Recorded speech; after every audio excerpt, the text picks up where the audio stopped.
You know what's been on my mind lately? The Shroud of Turin.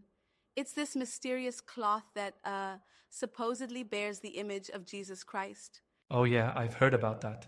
Isn't it that ancient linen with the faint image of a man? What's the big Exactly. deal about it?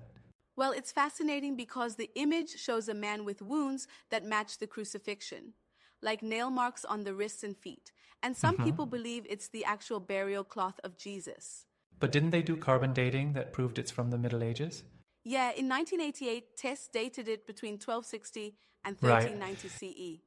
But here's the thing, some argue that the sample tested was from a patched area, not the original cloth. So the dating might be off? Exactly. And what's even more mind-blowing is that no one knows how the image was created. There are no pigments, paints, or dyes detected. It's like it just, Wait, really? appeared there. That's spooky. So could it be some kind of natural phenomenon? Some scientists think it might be due to a chemical reaction between the linen and bodily fluids. But even that doesn't fully explain it. It's almost like trying to figure out a magic trick without knowing the sleight of hand. Exactly. And get this, the image is like a photographic negative. No way. Which is a technique that wasn't known in medieval times. So you're saying it's like someone took a photo before cameras existed?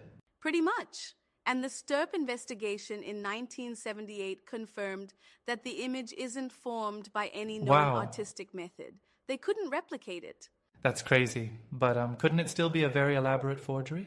If it is, it's the most impressive forgery ever. Ha! No one's been able to figure out how it was done. You know, maybe aliens did it? Haha, well that's one theory I haven't heard.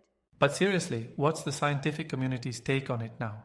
They're still divided. Some think it could be an authentic relic, others believe it's a clever medieval creation, and some think it might be an unknown natural process. It's like the ultimate historical whodunit.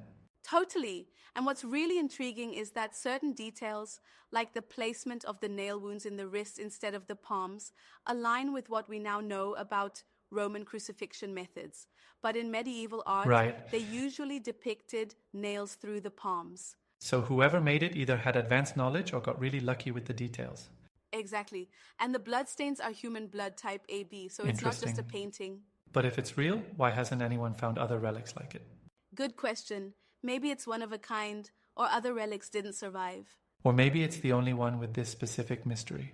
Could be. It's like the Mona Lisa of relics, enigmatic and endlessly fascinating. Yeah, and people will probably debate it for centuries to come.